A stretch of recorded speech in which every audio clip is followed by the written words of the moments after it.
মাথায় রাখুন হযরত ওমর রাদিয়াল্লাহু তাআলা আনহু এমন একজন ব্যক্তি পৃথিবীর সারজমিনে চার মতো আপনার কিনা ব্যক্তি ওই আপনার দেখা যায় না মক্কা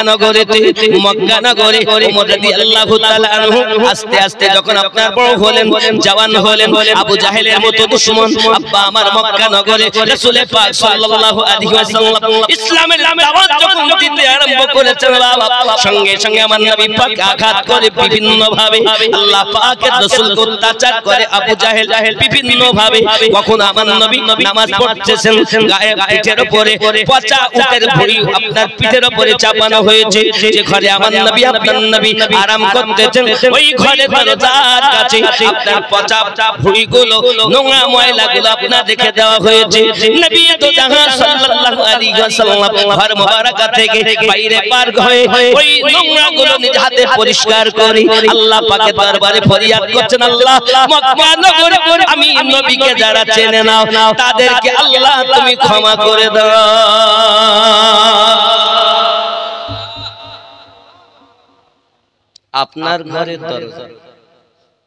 আপনার ঘরের দরজা যদি কেউ গরুর পায়খানা মানে গোবর দরজার মুখে যদি রেখে যায় আপনার কি মনে হবে যদি কেউ বলে হ্যাঁ ওই আমিনুদ্দিন করেছে তখন নামে বিচার হবে না আব্বাজি আমার যদি কখনো মক্কা নগরে যাওয়ার আল্লাহ পাক নসিব দান করেন মক্কা নগরে যাবেন খানায় কাবার পরে আপনি মাকামে ইব্রাহিম দেখতে পাবেন মাকামে ইব্রাহিম বলতে আল্লাহর নবী ইব্রাহিম খলিলুল্লাহর কদম মোবারকের ছাপ ওই কদম মোবারকের ছাপের পরে আপনি পাবেন আপনার আবে জমজমের কুয়ার নল উপের নল যে নল দিয়ে জমজমের পানি প্রবাহিত হয় ওই নলটা ওভারটেক করে যাবেন সাফা মারওয়া ওই সাফা মারওয়ার পরে আপনি আর ওই পিছনে দিকে যাবেন ওইখানে দেখবেন আবু জাহেলের বাড়ি যেটাকে হাম্মাম খানা বলা হয় পায়খানা পেশাবের ঘর আব্বাজি আমার ওইখান থেকে ওভারটেক করে সম্মুখে দেখতে পাবেন হলুদ রঙের একটা ঘর এই ঘরটা হলো আমার নবী আপনার নবী জন্মভূমি ঘর এই ঘরে আপনার আমার নবী যখন বসবাস করতেন বাবা দুশমনের দল এসে ওই ঘরের দরজার কাছে পচা ভুঁড়িগুলো রেখে যেত ময়লাগুলো রেখে যেত আপনার আমার নবী নিজ হাতে পরিষ্কার করে দিতেন আম্মা খাদিজা রাদিয়াল্লাহু তাআলা বলতেন ইয়া রাসূলুল্লাহ ইয়া হাবিবাল্লাহ আপনার প্রতি কত তাদের দুশমনি দরজার সম্মুখে নোংরা রেখে গিয়েছে আমি খাদিজা পরিষ্কার করে দেই আমার নবী বলেন খাদিজা না চিন্তার কোনো কারণ নাই আমার আল্লাহ পাক আল্লাহ তাআলা আমাকে দুনিয়ার জমিনে পাঠিয়েছেন আমি পরিষ্কার করে দেই নবী আমার নিজে করলেন আর ফরিয়াদ করে বললেন আল্লাহ আমার রব আমার মক্কাবাসী প্রতি কত দিও না আল্লাহ ইসলামটাকে বোঝার ক্ষমতা দাও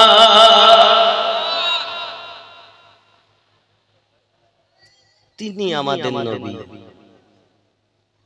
আল্লাহ হলেন রহমানুর রহিম আমাদের নবী হলেন রউফুর রহিম জোরে বলে रब है सबके लिए रब्बुल आलमीन इन्हीं होलेन रहमतल लिल आलमीन वो रब है वो रहमत है वो खुदा है ये मुस्तफा है वो ला शरीक है ये बेसया है ना उनका कोई शरीक है ना इनकी जैसा कोई बनने में ये बेमिसाल बनाने में वो लाजवाब যদি বলে কথা কি বুঝতে পারছেন আব্বাজি আমার সোনা মানিকের ভালো করে মাথায় রাখুন পৃথিবীর সারজমিনে একজন ভালো মানুষ হতে হবে ভালো মানুষ হতে হবে ভালো মানুষ হতে গেলে নিজেকে ভালো হতে হবে আপনি হয়তো বলবেন আমিনুদ্দিন ভাই আপনি উঠে থেকে ভালো একটা মনের কথা বলছেন এই কারণে আচ্ছা আমাদের এটা পশ্চিম বাংলা এই পশ্চিম বাংলার রাজধানী কোথায় গো জি পশ্চিম বাংলার রাজধানী ভগবানগোলা তো কোথা কোন কথা কোনি কথা বলে কোন খাতা কলকাতা অথবা কলিকাতা বাংলা রাজধানী, আর ভারতের রাজধানী দিল্লি, দিল্লি যাই বলে, যেটা বুঝলে। তবে মনে রাখবেন, যেই দিল্লি বলুক আর দিল্লি বলুক, মন ওইদিকে টেনছে, এখানে না, ওই সেই দেশে, নাকি বলেন? আর এই যে দেহ রাজধানী, এই দেহ রাজধানী, এই দেহ যে দেশ, এই দেহের রাজধানী কোথায়? কথা বলে জোরে সবাই একসঙ্গে বলেন না। হৃদয়, হৃদয়, কল্ব, অন্তর। আল্লাহ পাক রব্বুল ইজ্জাত বলেন, আমি মানব দেহের ভিতরে একটি রাজধানী দিয়েছি, রাজধানী যদি ভালো হয় পুরো দেহ ভালো হবে। ওই রাজধানীটার নাম হলো কল্ব। জোরে বলুন সুবহানাল্লাহ। এই কলবের রোগ হলো 14টা। কটা? আমার এই ওয়াজ বলা সম্মলবিরা করবে না, এরা শুধু ওয়াজ করে ফজিলাতের ওয়াজ। ডান পা দিয়ে মসজিদে উঠলে এতটা নেকি, বাম পা দিয়ে হাগার ঘরে গেলে এতটা নেকি, পেশাবের দোয়ায় এতটা নেকি, পায়খানার দোয়ায় এতটা নেকি, মসজিদে ঢোকার দোয়ায় এতটা নেকি। কিন্তু আমার এই ওয়াজ খুব কম লোকই করে, খুব কম। যুবকরা, আমার কলবের রোগ হলো 14টি। আমি বলিনি, আমার আল্লাহ পাক জানিয়েছেন। এই কলব যার পরিষ্কার হয়ে গেল, ওই ব্যক্তি একজন সুপারম্যান হয়ে গেল। কলব যাহার ভালো, দেহ তার ভালো, মন যাহার ভালো, সবকিছু তার ভালো। মন যার ভালো, ইবাদত তার ভালো। মন যার ভালো, কান তার ভালো। মন যার ভালো, কথা তার ভালো। মন যার ভালো, সবকিছু তার ভালো। ঠিক না বলে? এই কমিটি লোক জালসা দিয়েছে, আমাকে 30,000 টাকা দিয়েছে। কত? কথা বলে আমি 30 করে নিয়েছে। বলবে বলে বাবা, এরপর তো আমি 50 করে নিব, পায়ে ধরে নিব। কেন নিব বাবা? আপনার টাকা নিয়ে আমি সব খাই না গো। একটা প্রতিষ্ঠান তৈরি করছি আহলে সুন্নাত ওয়াল জামাতের, হয়েও গেছে, মাদ্রাসা চলছে, কিন্তু মাদ্রাসার কাজ বন্ধ নাই, চলছে। আব্বা, এই আপনাদের কালকে আমি আসার আগে ওই মাদ্রাসায় 1 ঘন্টা মাটির কাজ করিতে এসেছি। কি মনে করছেন? 30,000 টাকা দিলে 3,000 টাকা আমি নেই, 2,000 টাকা আমি নেই, যাওয়া আসা খরচা বাদ দিয়ে সব মাদ্রাসায় দেই। আপনি আমার হিংসা করেন, কোনো অসুবিধা নেই, যত করবেন আমার তত লাভ। মুর্শিদাবাদের লোক গরিবকে বললে মুর্শিদ, আমার কাছে ওরাহারি বলতেন মুর্শিদাবাদ না, এটা মুর্শিদাবাদ, মানে মুর্শিদের আবাদ। যে জায়গায় মুর্শিদ থাকে তার আবার গরিব হয় না, এটা আমার মুর্শিদ। আল্লাহ রহম করুন, জোরে বলি। আর আপনাদের আজকে মাহফিলের শেষ মোনাজাত যিনি করবেন, জনাব মাওলানা মুহাম্মদ বদরুল আলম সাহেব মাদ্দাজিল্লাহ আলিয়া, তিনিও বড় এই তরিকতের একজন মুহাব্বতের মানুষ। জোরে বলুন সুবহানাল্লাহ। বাবা, আমার এই কলবের রোগ হলো 14টা। কয়টা? ও বাবা, ইউটিউব দেখে দেখে বড় মৌলবীদের ওয়াজ শুনতো। নামাজ আছে, দাড়ি আছে, টুপি আছে, হজ আছে, যাকাত আছে, কিন্তু ভালো একটা মন নাই। জেনে নাও, আল্লাহ পাক বলছেন, 1 নাম্বার কলবে মারিদ অর্থাৎ রুগ্ন অন্তর, সূরা তাওবা আয়াত নাম্বার 125। ভালো করে বুঝবেন। আজ আমি ফারুক আজমের করব, কিন্তু এটা অন্তরটা বলে নি, বলবো না, ছেড়ে দেব? বলবো? আব্বা, আমার 1 নাম্বার কলব বললাম, কলবে আপনার কি নাম? মারিদ অর্থাৎ রুগ্ন অন্তর, সূরা তাওবা আয়াত 125। 2 নাম্বার কলবে মাকদুম অর্থাৎ মোহর মারা অন্তর, সূরা আল বাকারা আয়াত নাম্বার 7। 3 নাম্বার কলবে গাফিল অর্থাৎ গাফিল অন্তর, সূরা আল আরাফ আয়াত নাম্বার 179। কটা রোগ বলা হলো? 4টি। আব্বা, আমার 5 নাম্বার বলা হয়েছে কলবে মুতমাইন্না অর্থাৎ শান্তিপূর্ণ অন্তর, সূরা ফজর আয়াত নাম্বার 27। যুবকরা ভালো করে বুঝুন 6 নাম্বার কলবে মুনিব অর্থাৎ বিনতি অন্তর সূরা কাফ আয়াত নাম্বার 33 ও 34 হে যুবক আমার 7 নাম্বার কলবে জায়েক অর্থাৎ বক্র অন্তর সূরা আল ইমরান আয়াত নাম্বার 8 সবকিছু কোরআনে আছে চোরেরা বলে না নামাজ তো দিয়েছে কিন্তু ওই নামাজে রব দেখে না ওই নামাজে নবীও দেখে না ওই নামাজে কিছুই দেখে না নামাজও পড়ে আর মন মাঠেও থাকে আছে না এই সব আমাদের মতো বক্তা চোরদের জ্বালায় আপনারা সঠিক জিনিস পান দোষ আপনাদের না আমাদের আব্বাজি আমার ভালো করে বুঝুন 8 নাম্বার কলবে আমা অর্থাৎ অন্তর অন্ধ অন্তর কলবে আমা অন্ধ অন্তর অন্তর দেখে না অন্ধ তার মানে কলবে চোখ আছে জোরে বলে দারিমি শরীফের ভিতরে লেখা জিবরিল আলাইহিস সালাম বলেন নবীকে যেদিন মিরাজে নিয়ে যায় গোসল দেওয়া হয় আমার নবী পাকের কলবে আমি জিবরিল দুইখানা চোখ দেখেছি রাসূলে পাকের জাহিরি দুটি চোখ কলবি দুটি চোখ আবু দাউদ শরীফে বলা হয়েছে মোহরে নবুয়ত কে চোখ নবী আমার বলেন আমি ডাইনে যেমন দেখি বামে তেমন দেখি সামনে যেমন দেখি পিছে তেমন দেখি উপরে যেমন দেখি নিচে যেমন দেখি আমার কাছে কিছু লুকায়িত নাই মা কানা মায়া কুন সব কিছুই আমি দেখেছি এজন্য সরকার আলা হযরত আজিমুল বরকত আলাইহি রহমান রিদওয়ান বলেছেন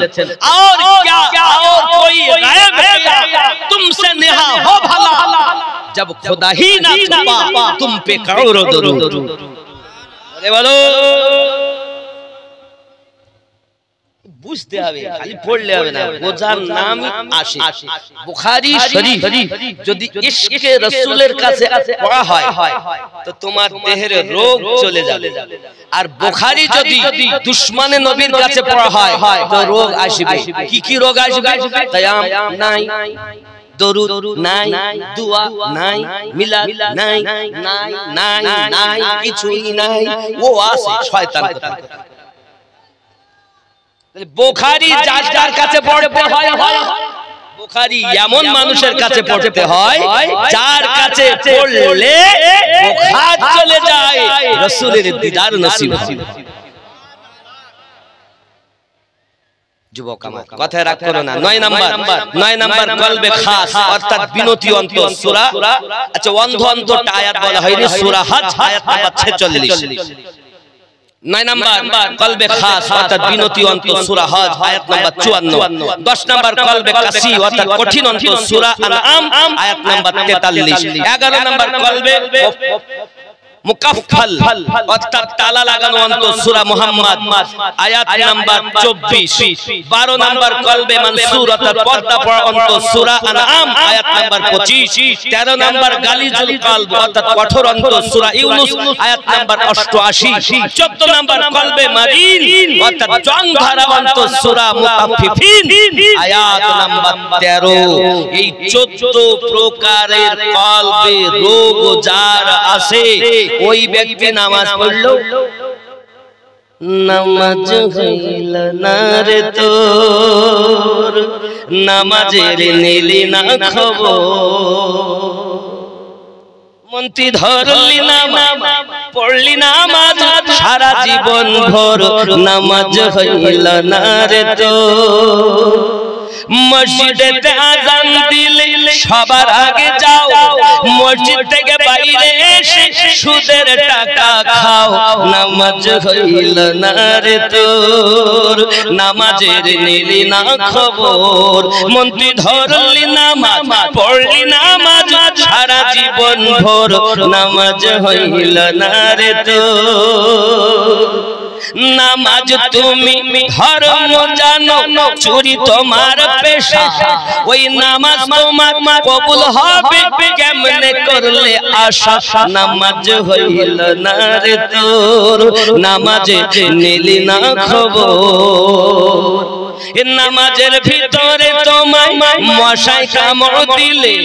মশা তুমি আগে মারো রুকু সেজদা ফেলে নামাজ হইল না রে তোর নামাজে নিলি না খবর মন্ত্রী ধরলি নামাজ পড়লি নামাজ সারা জীবন ভোর নামাজ হইল না রে তোর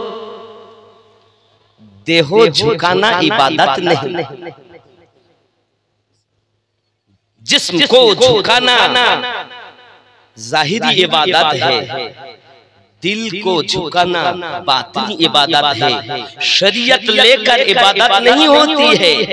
चार चीजों को लेकर इबादत होती है शरीयत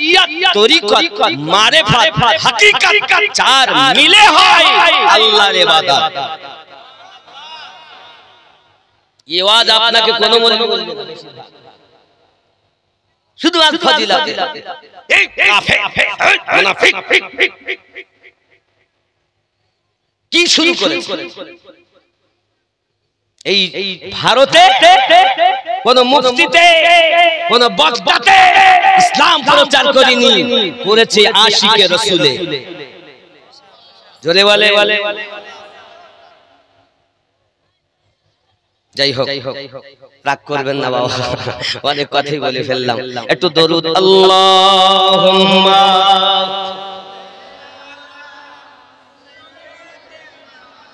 মাওলানা মুহাম্মদ ওয়া আলা আলি সাইয়্যিদিনা হযরত ওমর রাদিয়াল্লাহু তাআলা উপস্থিত হয়েছেন জওয়ান হয়েছেন বড় হয়েছেন বাবা আমার যোদ্ধা ছিলেন তিনি বড় কোথাও কোথাও কুস্তি হতো কুস্তির জন্য চলে যেতেন কুস্তিতে উনি জয়লাভ করে চলে আসতেন বাবা একদা এমন হয়ে গেল বাবা আবু জাহেল একটা মিটিং ডেকেছে বাবা ওই মিটিং এর ভিতরে পরামর্শ হলো কেউ যদি মুহাম্মদ সাল্লাল্লাহু আলাইহি ওয়াসাল্লামের আপনার কিনা গলা কেটে এনে দিতে পারে তাকে আপনার প্রাইজ দেওয়া হবে 100 উট দেওয়া হবে ফারুক আযম রাদিয়াল্লাহু তাআলা বলেন এই কাজটা আমি করতে পারবো আমি এটা করতে পারি আব্বা আমার সোনা মানিকেরা এমন সময়তে ওমর রাদিয়াল্লাহু তাআলা আনহু আপনার কিনা চলে যায় আপনার কিনা নবী পাকের গলা কাটার জন্য ওই দিকে আপনার আমার নবী আল্লাহ পাকের দরবারে ফরিয়াদ করে বলছেন মালিক আমার রব আমি নবী আপনার কাছে কত মানুষ মক্কা নগরে আমার সঙ্গে দুশমনি করে তাদের জন্য আমি বদদুয়া করি না তবে আপনার কাছে আমি নবী একটা জিনিস চাই আমার আমাকে দিন ইয়া তো ওমর আমাকে দিন আমার আল্লাহ পাক বলেন হাবিব আমার আপনি কাকে চাচ্ছেন বলুন আল্লাহ পাকের কাছে রাসূল আমার জানিয়ে দিলেন আল্লাহ খাত্তাবের বেটা ওমর আমাকে দিন মহান আল্লাহ পাক বলেন হাবিব আমি তোমার তুমি আমার তুমি যাতে রাজি আমি আল্লাহ তাতে রাজি ওগো আমার হাবিবুল্লাহ তুমি যাতে রাজি আমি আল্লাহ তাতে রাজি চাইছো তুমি ওমরকে আমি আল্লাহ ওমর তোমায় দিলাম নবী পাক আল্লাহ পাকের কাছে চেয়েছেন কেউ হয় মুরিদ আর কেউ হয় মুরাদ मांग लेना और है मांग लेना और है उमर তিনি যে নিয়েছিলেন আল্লাহর হাবিব যাকে ফারুক আযম হলেন তিনি জোরে বললে আব্বা জি আমার সোনা মানিকেরা হযরত ওমর রাদিয়াল্লাহু তাআলা তলোয়ার নিয়েছেন এখনো কলেমা পড়েননি মুশরিকি হালাতে আব্বা আমার মুসলমানের সংখ্যা এক এক করে 39 জন হয়ে গেছে আব্বা আমার রাস্তা দিয়ে যাচ্ছেন আব্দুল্লাহ বিন নাঈম তাকে জিজ্ঞাসা করছে বাবা কোথায় যাও ওমর এত জালালি মেজাজ কেন ওমর বলে আমি রাসূলের পাকের গলা কাটতে যাচ্ছি আজকে কোনো না কোনো রফা দফা তার সঙ্গে হবে কারণ আমাদের ধর্ম বাদ দিয়ে নতুন ধর্ম প্রচার করে এটা কখনো সম্ভব নয় আজ রফা দফা করার জন্য চলে যাচ্ছি সঙ্গে সঙ্গে বাবা আমার তিনি ডাক দিয়ে বলেন আয় ওমর তুমি যাচ্ছ নবী পাকের সঙ্গে রফা দফা করতে তুমি কি খবর রাখো নবী যে ধর্ম প্রচার করে ওই ধর্ম তোমার দুলা ভাই আর তোমার বোনের কাছেও ঢুকে গেছে चले कत्ल को मर कहा किसी ने रोक कर कहा चले और किधर में ज़ाज़ हैं कि अर्श पर जरा बहन की लो खबर फिदा है वो रसूल पर वो कह के रही है हर घड़ी नबी नबी नबी नबी नबी नबी नबी नबी नबी नबी नबी नबी जोरे बोले बोले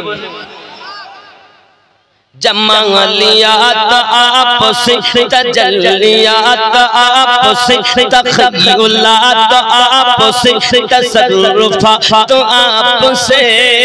वो जिस तरफ निकल गए फज़ा में फूल खिल उठे जिस तरफ निकल गए फज़ा में फूल खिल उठे कली कली पुकार उठी नबी नबी जोरे बोले আব্বা আমার আয়ো মা তোমার দুলা ভাই তোমার বোন তারা তো ইসলাম গ্রহণ করেছে রফা দাবা করতে যাচ্ছ মুহাম্মদ সাল্লাল্লাহু আলাইহি ওয়াসাল্লামের সঙ্গে যাও ওমর রাদিয়াল্লাহু তাআলা আনহু বলেন তাই নাকি চললেন বোনের বাড়ি আব্বাজি আমার ঘরের দরজার কাছে গিয়ে দাঁড়িয়েছেন ভিতরে কোরআনুল মাজিদ তেলাওয়াতের আওয়াজ শোনা যায় জোরে বল এই যুবকেরা চকনাজির কোলের মা খালা শুনে নিন রাতের বেলা আমার নাম আমিনুদ্দিন আলী দুটো কথা আপনাদেরকে বলে আমি চলি ওরে আমার জননী আমাদের ঘরে দরজার কাছে যদি কেউ এসে দাঁড়ায় সিনেমার আওয়াজ পায় সিরিয়াল দেখার শব্দ পায় আল্লাহর কোরআন তেলাওয়াতের শব্দ পায় না আমার জননী মায়েরা পৃথিবীর জমিনে বেশি বেশি করে যে ঘরে আল্লাহর কোরআন তেলাওয়াত হয় আল্লাহ পাক ওই ঘরে রহমত বর্ষণ করে আমাদের ঘরে কোরআন সিরিয়া সিরিয়া একটু সময় হলো সিরিয়া সারা দিন বেটাও এরকম হয়েছে বিটিও এরকম হয়েছে আমার আব্বা আমার মা ভালো করে বুঝুন ঘরের ভিতরটাকে আপনারা মরুভূমি ময়দান বানাবেন ঘরটাকে আপনারা আবাদ করুন প্রেমের আবাদ করুন ঘরে আপনি তালিম দিন নিজেও তালিম গ্রহণ করুন আল্লাহর কোরআন তেলাওয়াত